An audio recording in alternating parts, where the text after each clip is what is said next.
அத்தியாயம் 39.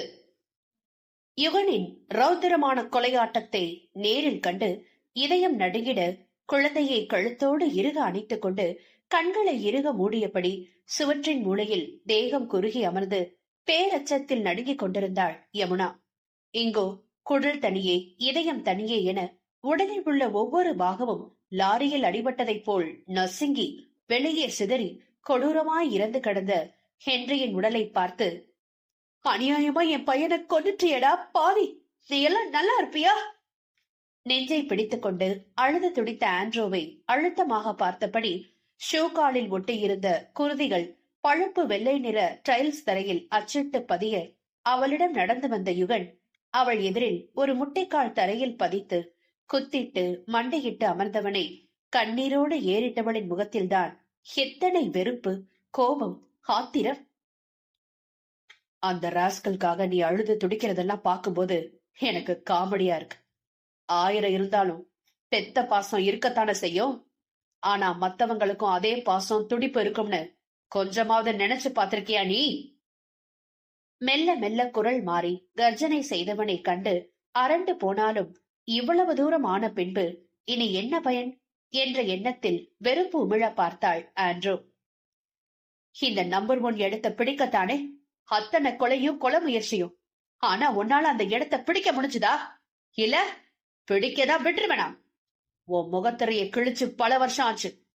நீ ஒரு பச்சை துரோகின்னு தெரிஞ்சோ உன்னை உயிரோடு இவ்வளவு நாள் ஏன் விட்டு வச்சிருந்த தெரியுமா? சிவந்த கண்களை உருட்டி காற்றை கிழிக்கும் குரலால் கடுமையாக சொன்னவன் ஆண்ட்ரோவின் கலவர முகத்தை பார்த்து கொண்டே, இந்த ஒரு முகத்துக்காக மட்டும்தான் உன் உயிர் இந்த உடலை தாங்கி பிடிச்சிட்டு இருக்கு. ஆள்காட்டி விரலால் ஆண்ட்ரோவின் முகத்தை கடுமையாக சுட்டிக்காட்டிய அந்நொடி அவன் முகத்தில் வந்து போன வேதனையை பார்த்த யமுனாவிற்கும் எதையோ உணர்த்தி மனதை ரணமாக வலிக்கச் செய்தவளின் மனக்கண்ணில் வந்து போன காட்சியை எண்ணி நடுங்கி போனாள். ஆனா நான் செஞ்ச பெரிய முட்டாள்தனம்.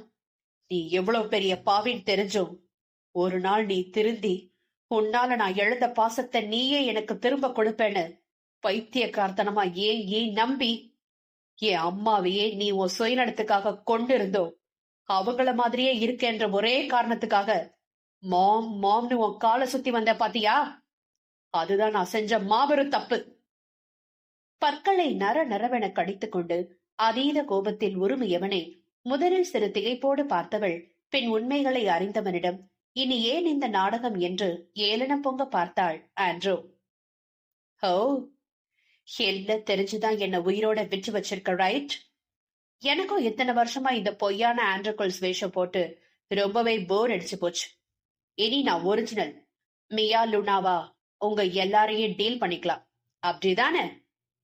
என்ற லூனா அவளது கண்களில் பொருத்தி இருந்த நீல நிற லென்ஸை அகற்றி வெளிர் பிரவுன் நிற உண்மையான இமைகளை காட்டி அரைக்கி போல் சிரித்தவளை இயலாமையோடு பார்த்தான் யுகன் சிவேஷ். குட்டி பிளாஷ்பேக். மியா லூனா உண்மையான ஆண்ட்ரோவின் இரட்டை இவள். பிறந்த குழந்தைகள் யாரும் தீயவர்கள் இல்லையே. லூனாவும் தன் தந்தை தமக்கையோடு பாசமாக வளர்ந்தவள்தான். ஆண்ட்ரோவோ லூனாவோ என்று கண்டறிய இருவரது வண்ண விழிகள் போதும். என்னதான் அயல்நாட்டில் வளர்ந்தாலும் ஆண்ட்ரோவின் பழக்க வழக்கங்கள், குணங்கள் வேறு.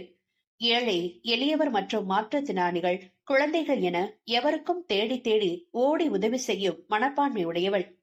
பூவிலும் மென்மையான குணம், கோபம் கூட குழந்தைத்தனமாக கொல்லும் நீல விழி அழகியவள். உடையிலும் நேர்த்தி, மனமும் நேர்த்தி. ஆனால் லூனா அப்படியே நேர்மார். ஆரம்பத்தில் மென்மையாக இருந்தவள்தான் வளர வளர பழக்க வழக்கங்கள் மாறி, குணம் மாறி, பிடிவாதம் அதிகரித்து நினைத்ததை சாதிக்க எந்த எல்லைக்கும் செல்லலாம் என்ற ஆணவம் அண்டிவிட்டது மனம் முழுக்க. ஆண்ட்ரோ நல்லது செய்து அவளை யாராவது பாராட்டினால் ஆரம்பத்தில் பெரிதாக கண்டுகொள்ளாத லூனா நாளாக நாளாக தனக்கு கிடைக்காத பாராட்டும் புகழும் அவளுக்கு மட்டும் எப்படி கிடைக்கலாம் என்றே சற்றே லேசான பொறாமையோடு பார்க்க ஆரம்பித்து அது நாளுக்கு நாள் அதிகரித்துக் கொண்டே செல்வதை லூனாவை உணராத நிலையில் தங்கையின் மீது உயிராக இருக்கும் ஆண்ட்ரோ எங்கன உணர்வாள்? இருவரும் படிப்பை முடித்ததும் தந்தை லியோனியின் வங்கியினை கையில் எடுத்து இருவரும் திறன்பட நடத்தி வந்தாலும் அனைவரிடமும் அதிக பாராட்டு பெறுவது ஆண்ட்ரோ தான். ஆண்ட்ரோ ஒரு சிறந்த ஓவிய கலைஞரும் கூட. அவளின் ஓவியத்திற்கென்றே பெரும் ரசிகர் பட்டாளமும் உண்டு. தந்தைக்காக வங்கி பொறுப்பை எடுத்து நடத்தினாலும் தனது திறமையையும் மறுபக்கம் அழகாக வளர்த்துக் கொண்டிருந்தாள். தனக்கு வரும் லாபத்திலிருந்து 2 மடங்கு ஒதுக்கி விடுவாள், இல்லாதப்பட்டவர்களுக்கென்றே.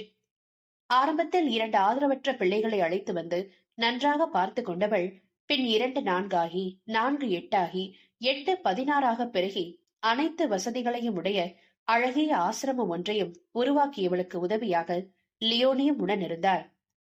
தனது 26 வயதிற்கெல்லாம் தான் பெறாத பல பிள்ளைகளுக்கு அன்னையாகி அன்பின் மறு உருவமாக ஆண்ட்ரோ மாறியிருந்தாள்.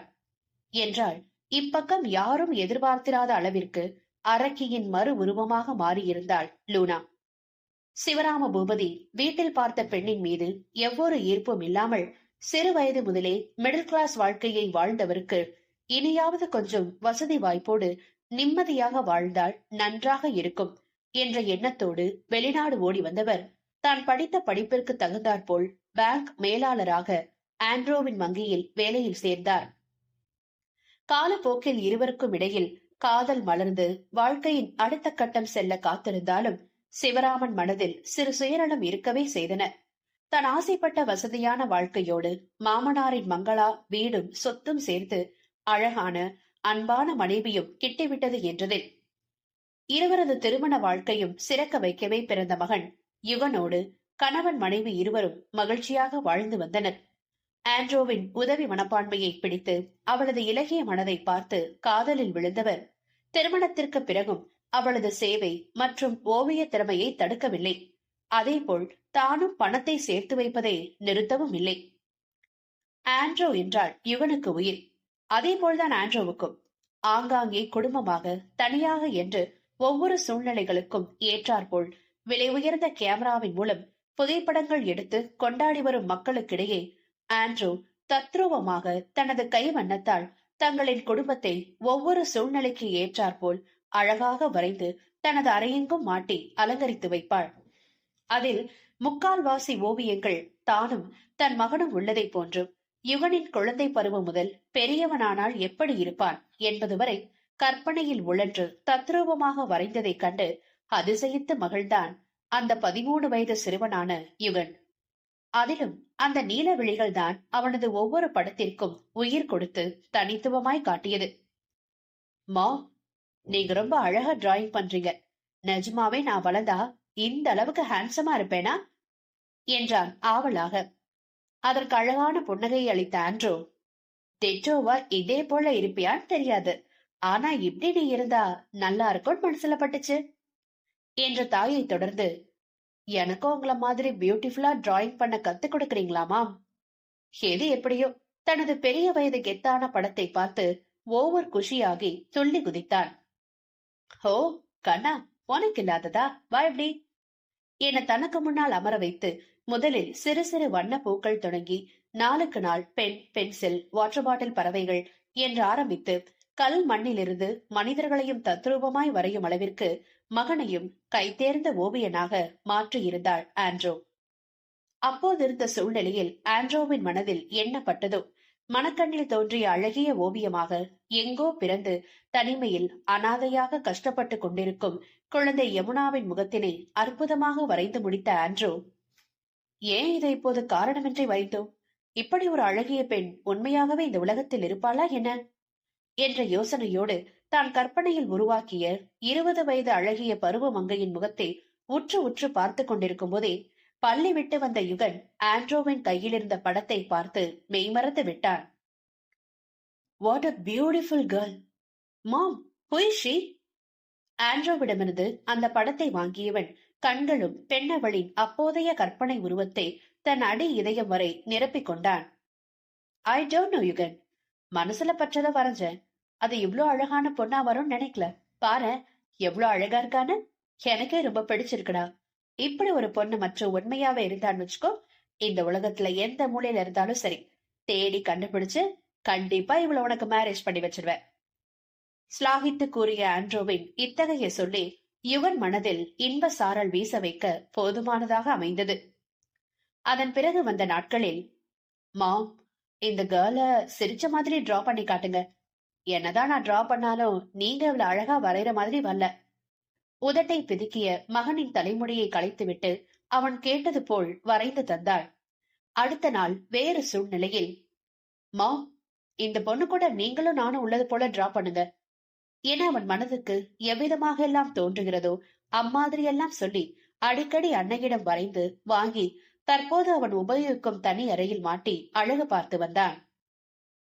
அம்மா மகன் உறவு இருக்க இருக்க அதிக அளவில் பாசம் கூடி ஒரு கட்டத்தில் அம்மா இல்லாமல் தான் இல்லை என்ற அளவிற்கு இவனின் மனநிலை மாறிக்கொண்டே வந்தது. கூடவே யமுனாவின் நினைவும் தான். அம்மா சொன்னது போல்தான் பெரியவன் ஆனதும் இவளை எந்த மூலையில் இருந்தாலும் தேடி கண்டுபிடித்து கூட்டி வர வேண்டும் என்ற எண்ணம் உறுதியாக பதிந்து போனது அவன் மூளையிலும் இதயத்திலும். வருடங்கள் கடந்தோடிட கணவர் மகன் இருவரும் மட்டுமே தனது உலகமாகி போக மூவரின் வாழ்க்கையும் வசந்தமாக அன்புக்கும் பணத்திற்கும் குறைவின்றி வளமாக வாழ்ந்து வந்தவர்கள் மீது யார் கண் பட்டதோ? வேறு யாரு? லூனாவின் பூனை கண்தான். இவர்களின் 15 ஆண்டு மகிழ்ச்சியான திருமண வாழ்க்கையில் யாருக்கும் சந்தேகம் தோன்றாதவாறு கொள்ள நிறையாக உள்ளே புகுந்து பல தில்லாலங்கடி வேலைகளை பார்த்து நல்லவள் போன்ற முகத்திரையோடு நெஞ்சை பதற வைக்கும் பல பயங்கரமான செயல்களை செய்துவிட்டாள் லூனா. எப்போதும் ஓடி ஆடி சுறுசுறுப்பாக வேலை பார்க்கும் ஆண்ட்ரோவின் உடலில் மாற்றங்கள் உண்டானது. சிறிது தூரம் நடந்தாலும் கால்கள் தளர்ந்து கீழே விழுவது போன்ற வலி, எந்நேரமும் கண்கள் சொருகி மயக்கம் வருவது போன்றே பிரம்மை, உடல் சோர்வு, ஓவியம் வரைய பிரஷை தொட்டாலே கை நடுக்கம், பார்வை மங்குதல் என குடும்பத்தையும் தனது வேலைகளையும் சரியாக கவனித்துக் கொள்ள முடியாமல் யாரிடமும் தன் வேதனையை பகிராது தனிமையில் தடுமாறிக் கொண்டிருந்தாள் ஆண்ட்ரூ. அத்தியாயம் 40. வெளிநாடுகளில் லிவ்வின் எல்லாம் சகஜம் என்பதால் லூனாவின் வாழ்க்கையில் 2 லிவ்வின் கணவன்கள் மாறியிருக்கிறார்கள். ஏதிலும் திருப்தியின்மை. அக்கா ஆண்ட்ரோவை மகிழ்ச்சியாக பார்த்துக் கொள்ளும் அன்பு கணவன் சிவராமன் போல் யாரும் அமையாததால் பெருத்த ஏமாற்றம் மட்டுமின்றி காலப்போக்கில் அதை அவள் தனக்கு கிடைத்த பெரும் தோல்வியாகவே எண்ண துவங்கியவளின் மனம் சிறுக சிறுக நச்சாக மாறியது. ஓவிய கண்காட்சிகளுக்காக ஆண்ட்ரோ அடிக்கடி பல ஊர்களுக்கு சென்று வருவாள். சிவராமன் சரியான மனைவி பைத்தியம். ஆண்ட்ரோ இல்லாமல் அவள் முகத்தை பாராது அன்றைய நாளே ஓடாது அவருக்கு. ஆண்ட்ரோ வெளியூர் பயணங்கள் மேற்கொண்டால் தானும் அவளோடு ஒட்டிக்கொண்டு சென்று விடுவார். அப்படி போகும் இடமெல்லாம் வேலையை தாண்டி மனைவி பிள்ளையோடு மகிழ்ச்சியாக பல இடங்களை சுற்றி பார்த்துவிட்டு வருவார் குடும்பமாக. இவர்களின் மகிழ்ச்சி, சந்தோஷம், சிரிப்பு என அனைத்தையும் பார்க்கும் லூனாவுக்கு எப்படித்தான் இருக்குமோ? ஆண்ட்ரோவை கண்ணுக்குள் வைத்து பார்த்துக் கொள்ளும் சிவராமன் மீது எப்போதும் ஒரு கண் இருந்து கொண்டேதான் இருக்கும் அவளுக்கு. அப்படித்தான் ஒரு முறை யுகன் பிறந்த சில மாதங்களில் பிரேசில் நாட்டில் நடக்கும் பிரம்மாண்ட ஓவிய கண்காட்சி ஒன்று நடக்கவிருந்த போது கடுமையான காய்ச்சலில் அவதிப்பட்ட குழந்தையை அழைத்துக் கொண்டு எப்படி செல்வது என்ற கவலையோடு குழப்பத்தில் இருக்கும்போது சிவராமனும் குழந்தையின் நலத்தை தவிர வேறு எதுவும் யோசனை செய்யாதே என திட்டவட்டமாக கூறிவிட்டார். மகன் யுகனின் உடல்நிலையை பற்றிய கவலையில், ப்ரமோஷனும் முக்கியம்தான், அதை விட முக்கியம் குழந்தையோட நலம்தான் என்ற முடிவுக்கு வந்தவளை குழப்பி குட்டையை கிளறி விடவே தந்திரமாய் வந்தாள் லூனா. ஆண்ட்ரூ, சொல்றத கேளு. உன் கவலையெல்லாம் யுகன் தானே, அவனும் நான் பத்திரமா பாத்துக்கிறேன். நீ எந்த காரணத்தை கொண்டும் உன்னோட கனவை வச்சிடாம எந்த கவலையும் இல்லாம பத்திரமா போயிடுச்சு வா. யுகன் உனக்கு மட்டும் மகன் இல்ல, எனக்கும் அவன் மகன் தான்.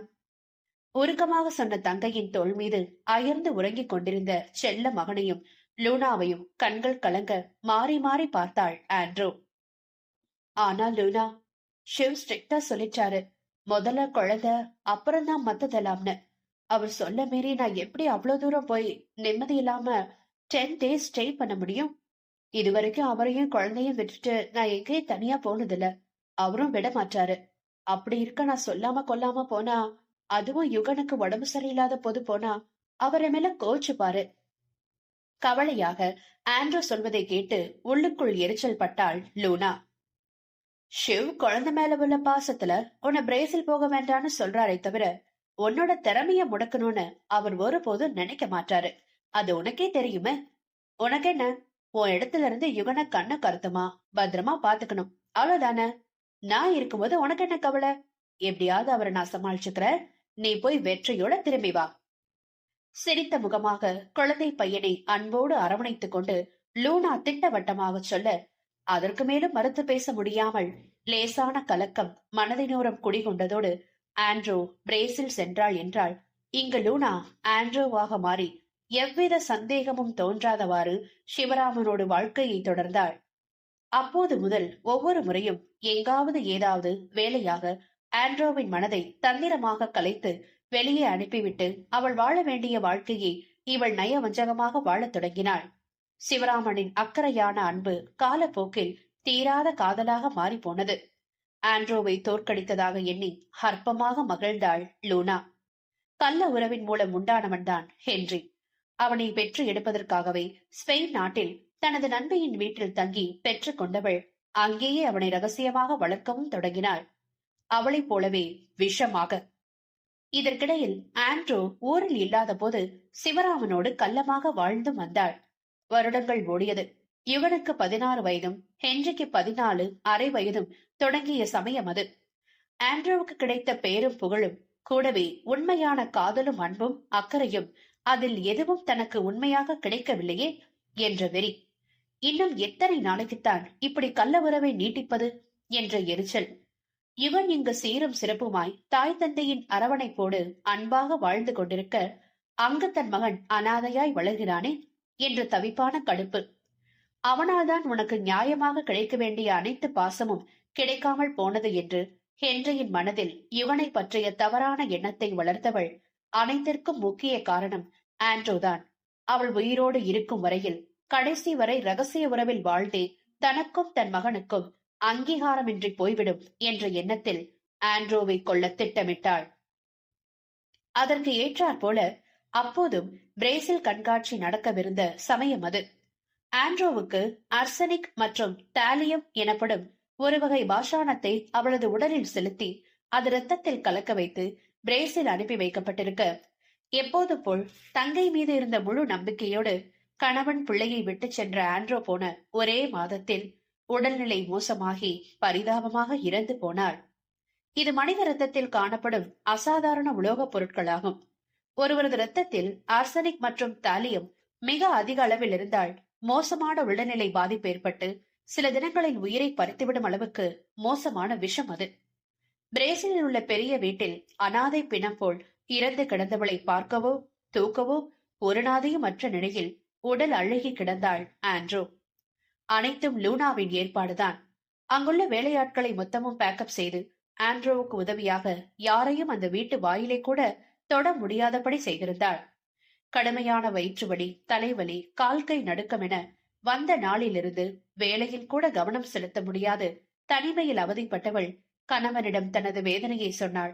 தான் அவரை ஏமாற்றிவிட்டு வந்த விடயம் தெரிந்து தன் மீது கோபம் கொள்வாரோ என்ற அச்சத்தில் தானே எப்படியாவது சரி செய்து கொள்ளலாம் என்று நினைத்தவளுக்கு மெல்ல மெல்ல உடல்நலம் குன்றிய நிலையில் கடைசியாக லூனாவுக்கு அழைத்திருந்தாள் ஆண்ட்ரூ.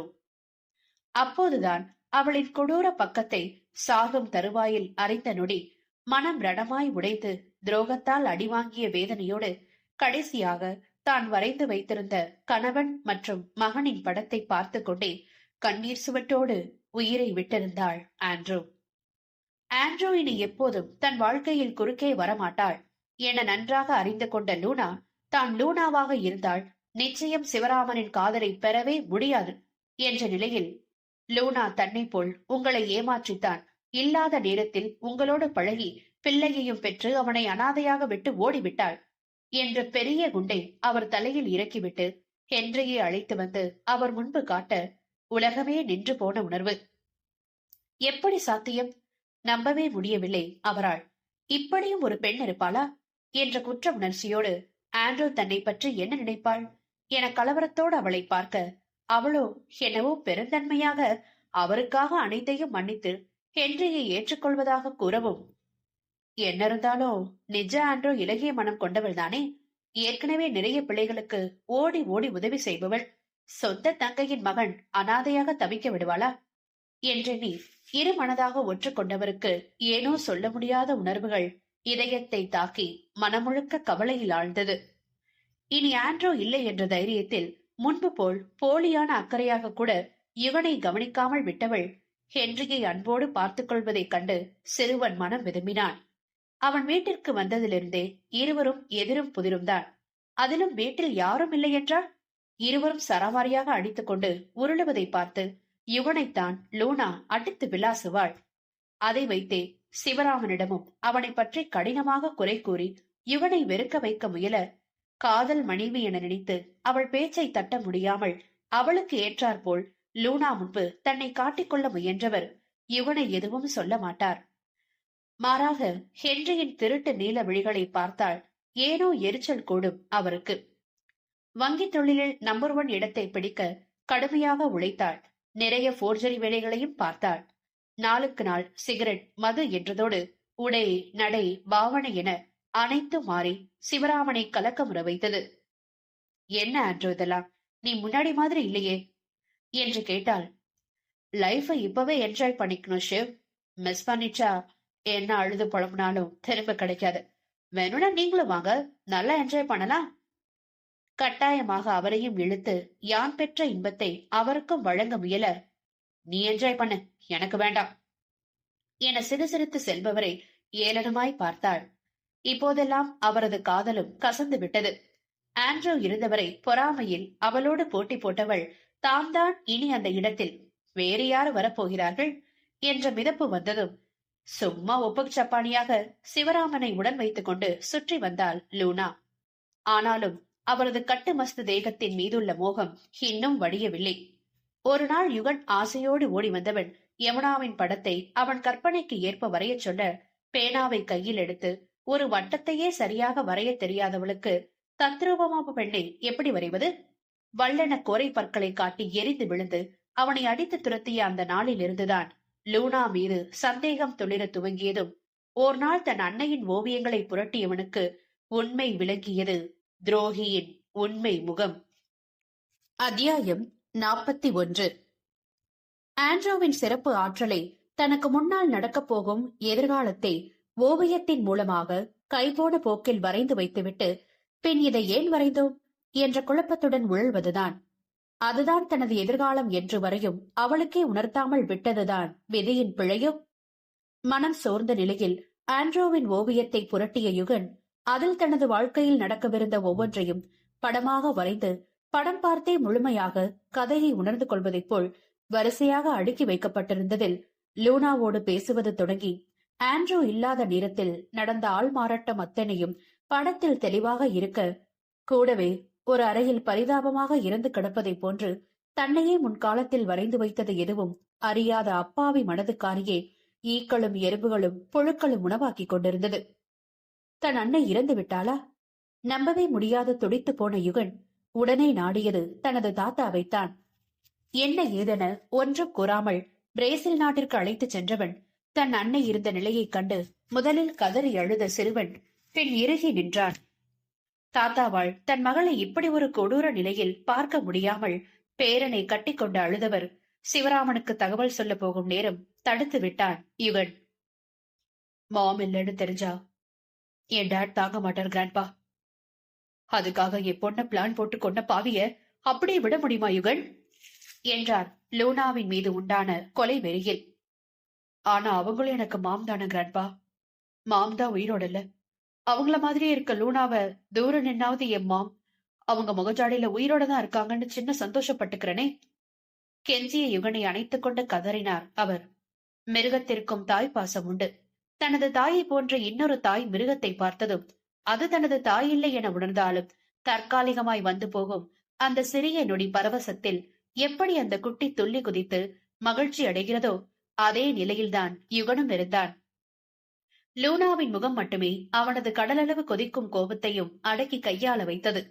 தானும் மனைவியை பறிகொடுத்து வாழ்ந்தவர் பேரனின் ஏக்கம் புரிந்து சிவராமனின் குணத்தை அறிந்து அவர்களுக்காக எதுவும் பேசாமல் ஆண்ட்ரோவின் ஈம காரியங்களை முடித்துவிட்டு கையோடு யுகனை அழைத்து வந்தவர் லூனாவையும் அவள் பெற்ற விஷத்தையும் பார்க்க பிடிக்காமல் வெளியே துரத்திவிட, சிவராமனும் அவரிடம் கோபம் கொண்டு வெளியே வந்துவிட்டாலும் மகன் மீது உள்ள பாசம் மட்டும் என்றும் குறையாமல் திடீரென வெள்ளியாக மாறிய மனைவிக்காக தங்கள் பாசத்தை மறைத்து காட்டி பழகி கொண்டார். அந்த கவலையில் தாத்தா படுக்கையில் விழுந்தவர்தான் இப்போது வரை பேரனின் மகிழ்ச்சியை பார்க்க வேண்டி மூச்சை இழுத்து பிடித்துக் கொண்டிருக்கிறார். வீட்டை விட்டு போகும்போதே லியோனியிடமிருந்து அடாவடியாக வங்கியின் நிர்வாகம் மொத்தமும் தனது பெயரில் மாற்றிக்கொண்டு சென்றவள் பல போர்ஜரி வேலை பார்த்து முதலிடத்திற்கு வந்தாள். யுகன் வளர்ந்ததும் வாண்டடாக வந்து யுகனிடம் மோதி அவனே தனியாக வங்கி திறந்து அந்த நம்பர் 1 இடத்தை பிடித்து இவளை அடிமட்டத்திற்கு தள்ளும் அளவிற்கு வெறுப்பேற்றியும் விட்டாள். இப்போது யுகன் சிவேஷ் யாராலும் அசைக்க முடியாத உயரத்தில் பெயர் புகழின் உச்சியில் உள்ளதை பொறுக்க முடியாமல் ஆண்ட்ரோவின் மீது ஏற்பட்ட அதே பொறாமையில் லூனா அவன் உயரத்தை குறைத்து அவனை அடியோடு அழிக்க ஒவ்வொரு முறையும் திட்டம் போடும் போதெல்லாம் அந்த ஒற்றுமையான முகத்திற்காக அனைத்தையும் மௌனமாக கடந்துவிட்ட சிவேஷ் தன் உயிரானவளையும் தன்னிடமிருந்து பிரிக்க நினைத்தாள். சும்மா இருப்பானா அவன்? தனது குட்டைகள் அனைத்தும் அறிந்து வைத்திருந்தும் தனக்கு பாசத்திற்காக பிள்ளை ஏங்குகிறானே என்ற எந்த வருத்தமும் இல்லாத இருந்தவளை பார்த்து யுகனின் கோபம் எல்லை மீறியது. நியாயமா ஒன்னதான் கொண்டு இருக்கணும். ஏன்னா அவனை இந்த அளவுக்கு மிருகமா மாத்தினது நீதான? உன்னோட பேராசையால இன்னும் எத்தனை பேரை மஞ்சள் தீக்க போறா? காட்டுக்கத்தல் கத்தியதில் ஆண்ட்ரோவின் பைத்தியக்காரத்தனமான சிரிப்பு சத்தம் அவ்வீட்டையே நிறைத்துக் கொண்டிருக்க அதில் குழந்தையை நெஞ்சோடு அணைத்துக் கொண்டிருந்த யமுனா கூட ஆண்ட்ரோவை விசித்திரமாக பார்த்தாள். ஆமா ஆமா, எனக்கு பேராசைதான். நான் நினைச்சத நடக்க எந்த எல்லைக்கு போவேன். எனக்கு எதிராயிருந்த கட்டின புருஷனா இருந்தாலும் கொள்ளுவேன், பெத்த பிள்ளையா இருந்தாலும் கொள்ளுவேன். அனாத பயணி ஏமாற்றடா. எனக்கு எல்லா விதத்திலையும் துணையா இருந்து உனக்காக நான் இருக்கேமாம்னு நம்பிக்கை கொடுத்த என் பையனை நீ கொன்னியே. நீ எப்ப கொன்னியோ இனி நீ ஒரு நிமிஷம் கூட உயிரோட இருக்கவே கூடாதுடா. ஆக்ரோஷமாற மாறிய ஆண்ட்ரோ சிவேஷின் கழுத்தை பிடித்து வெறித்தனமாய் நெறித்து கொள்ளும் முயற்சியில் இறங்க சிவேஷ் என்னவோ மலை போல அதே நிலையில் விரக்தியாக நின்றிருந்தான். ஆனால் யமுனாவாள் அப்படி இருக்க முடியுமா? தான் ஆடாவிட்டாலும் தன் சதை ஆடுமே. பிடுங்க அவரு, பைத்தியமா பிடிச்சிருக்கு உங்களுக்கு? பதறி ஓடி வந்த யமுனா ஆண்ட்ரோவின் கரத்தை யுகன் கழுத்திலிருந்து விலக்க முயல அதீத கோபத்தில் இருந்த ஆண்ட்ரோவின் சுண்டு விரலை கூட அசைக்க முடியவில்லை அவளால். ஆமா, நான் பைத்தியம்தான். சாவுடா. என் ஹென்ரிய கொண்டல, நீயும் சாவு. பின்னாடியே இவளையும் உன் பையனையும் அனுப்பி வைக்கிறடா. ரத்தம் படித்த ஓனாயாய் பற்களை கடித்துக் கொண்டு வெறியாக உரிமையவளைக் கண்டு யமுனா மிரண்டு போனாள். மயக்கம் தெளிந்த சிவராமன் அவரை அடித்த அதே கட்டையை எடுத்து ஆவேசமாய் ஆண்ட்ரோவின் தலையில் அடித்தவரின் கண்கள் கலங்கி இழப்புகளை தாங்கிக் கொள்ள முடியாத வேதனையில் இரும்பாக நின்று விட்டவரை பார்த்தபடியே சிவேஷின் கழுத்தில் இருந்த கரத்தை மெல்ல எடுத்தபடி மயக்கத்திற்கு சென்றவளை வெறிக்க பார்த்தான் அவன். இன்னும் என்னடா பாத்துட்டு இருக்க? யமுனாவையும் பிள்ளையும் கூட்டிட்டு வீட்டுக்கு போ. என்னால உருவான பாவங்கள் என்னாலே தொலைஞ்சு போன மாதிரி இருக்கட்டும். இனி நீ எப்பவும் சந்தோஷமா மட்டும்தான் இருக்கணும் யுகன். அதுதான் இந்த டேடியோட ஆசையும். துக்கத்தை மறைத்துக் கொண்டு திடமாக அவன் கண்ணம் வருடி நெற்றியில் முத்தமிட்ட நொடி, டேட் என இறுகி அணைத்துக் கொண்டான் சிவேஷ். எந்த ஒரு உண்மையோ ஒரு நாள் இல்லனா ஒரு நாள் வெளிச்சத்துக்கு வந்தே தீருண்டா. அப்படித்தான் இவ. என் ஆண்ட்ரோ இல்லன்னு இந்த முட்டாள் தாமதமாவே புரிஞ்சுக்கிட்டேன். அத்தனை வருஷமும் ஆண்ட்ரோ போலவே தத்ரூபமா என் கூட வாழ்ந்திருக்கா. விரக்தியாக சிரித்தவரின் வேதனை படித்த முகத்தை நிமிர்ந்து பார்த்தான் இவன். ஆண்ட்ரோவோட ஓவியத்தை பார்த்து அவ மேல காதல் வளர்த்தவனா? அப்படி இருக்க அவளோட ஓவியங்கள் பேசுற பாஷைய புரிஞ்சுக்க மாட்டேனடா. அவ உயிரோட இல்லன்ற விஷயத்த நீ எப்படி எனக்காக இவ்வளவு சகிச்ச அவ முகத்துல ஆண்ட்ரோவை பாத்தியோ, நானும் உனக்காக எங்க ஆண்ட்ரோ இல்லாத விஷயம் தெரிஞ்சா நீ தாங்க மாட்டியோன்னு இவ செய்யற அட்டூழியங்களை எல்லாம் பொறுத்து எப்படியாவது மனுஷியா மாத்தி ஒரு நல்ல அம்மாவா உனக்காக வாழ வைக்கலாம்னு நினைச்சேன். ஆனா ரொம்ப ரொம்ப லேட்டா தானே புரிஞ்சுது இவ அம்மாவால ஒரு மனுஷியா வாழக்கூட தகுதி இல்லாத ரத்தம் குடிக்கிற பேயின்னு. இயலாமையும் ஆத்திரமும் தன்மீதே கொண்ட கோபத்தோடு கத்தி கன்னத்தில் அறைந்து கொண்டவரின் கரத்தை பிடித்து தடுத்து நிறுத்தினான் சிவேஷ். போதும் டேட், இனிமே இதை பத்தியும் பேச வேணாம். Everything is over. இவங்களுக்கு கிடைக்க வேண்டிய தண்டனை கண்டிப்பா கிடைக்கணும். ஆனா அந்த தண்டனையை கொடுக்க நிச்சயம் என்னால முடியாது என்றவன் கண்கள் கலங்கி இருந்தது லூனாவின் தலையில் வழிந்த உதிரத்தை பார்த்து.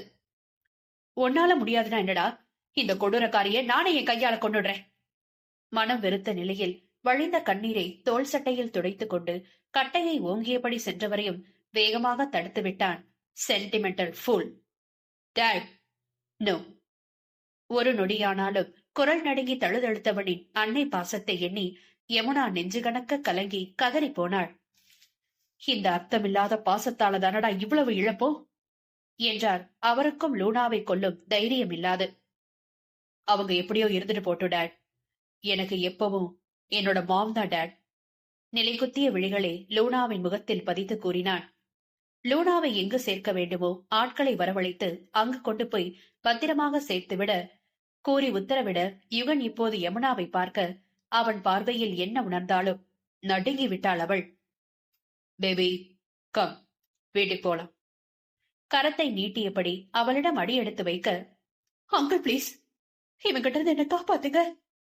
குழந்தையோடு பதட்டமாக ஓடிச் சென்று சிவராமன் பின்னால் அச்சத்தில் உதறியவளை அவர் புரியாமல் பார்த்தார். என்னம்மா, ஏன் இவ்வளவு பதட்டம்? அவன் உன் புருஷன்தான், பயப்படாம போ. ஆறுதலாக அவள் தலை வருட, இல்லை என தொண்டைக்குழியில் எச்சில் கூட்டி விழுங்கி வியர்வை அரும்பிய வெளிரிய முகத்தோடு மறுப்பாக இருபுறமும் தலையாட்டியவளை கண்டு கண்கள் இடுங்கினார் அவர். இவன் ஒரு பக்க சைக்கோ. பிளீஸ் என்ன உங்களோட அழைச்சு போயிடுங்க. இவன் ஒரு சைக்கோ. அப்பட்டமான பயத்தில் கலவரமாக நடுங்கிக் கொண்டிருந்தவளை லேசாக தலை சாய்த்து பார்த்தவனின் கோரை பற்கள் தெரிய தலையில் 2 கொம்பு முளைத்த கொடிய ராட்சசனாய் அவளை கண்டு சிரித்தான் அவன்.